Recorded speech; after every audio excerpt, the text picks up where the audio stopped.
Christopher Jacobs, and he's a very special guest today.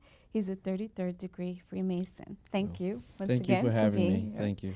And this is part two for those of you who haven't seen the first segment of Exploring Masonry.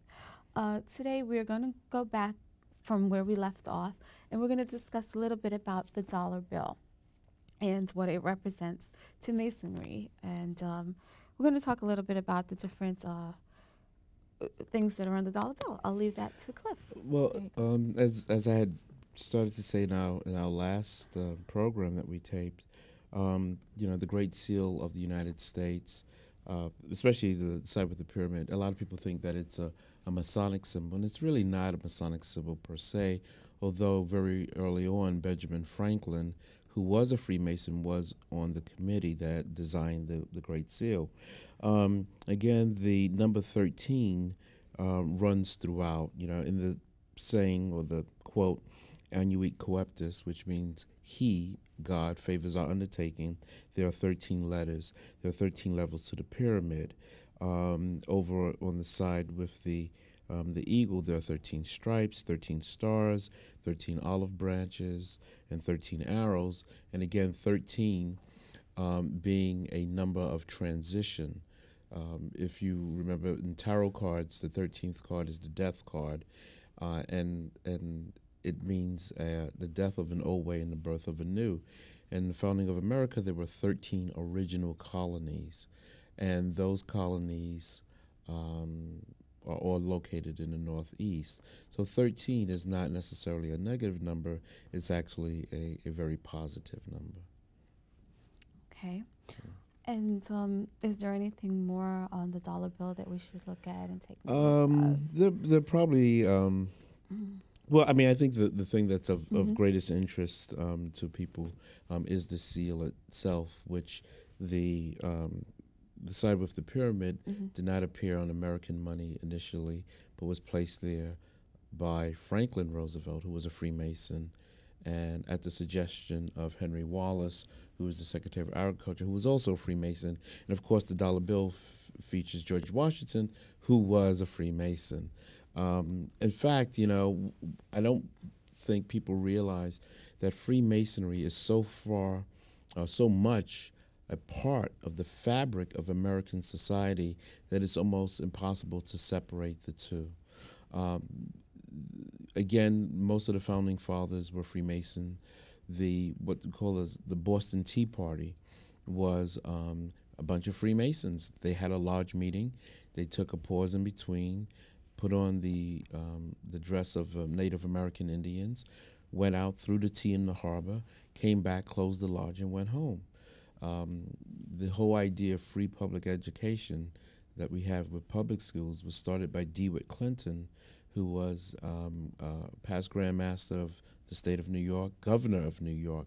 But the whole idea of free education came out of the Masonic fraternity, or at least the ideas that were created within Freemasonry.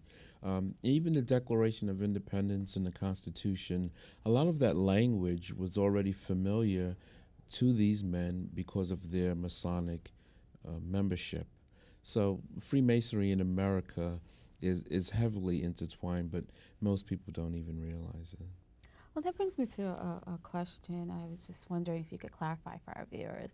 Uh, is there a certain preference, say one masonry to another mason? I'm sorry, one mason to another mason, in terms of job privileges? In other Ah, words? Yeah. that's an interesting question. Um, that's an interesting question. Masons help. The idea is that we help anyone who's in need, Mm-hmm. and we do give a lot of money to charity. In fact, we're probably one of the largest charitable organization, probably anywhere. Mm-hmm. In America, there are just almost about 2 million Masons, and we give $1.5 million a day to charity. Every day we give $1.5 million, and basically that would be like every Mason in America giving $1 a day to charity, and that's how you can get a number like that.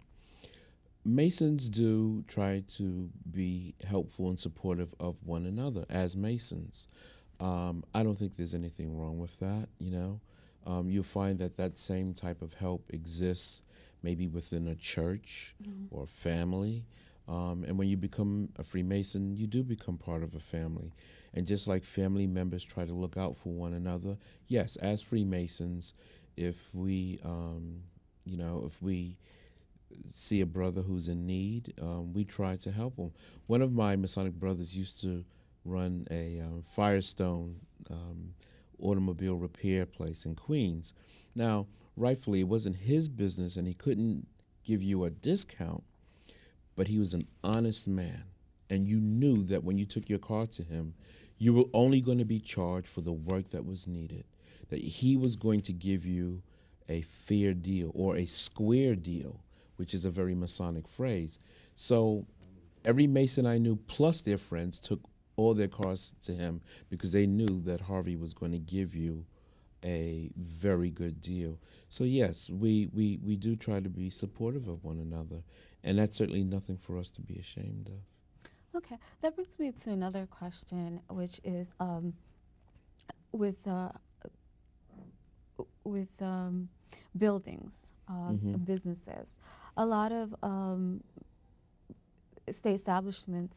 Mm-hmm. I'm trying to think of the word right now. I'm having Mm-hmm. a little trouble. Um, the uh, the Architecture? the architecture. The That's the word I'm architecture. actually getting to. Okay. The architecture of the buildings. Mm-hmm. A lot of them have Freemason symbols, Okay. and I was wondering why is that?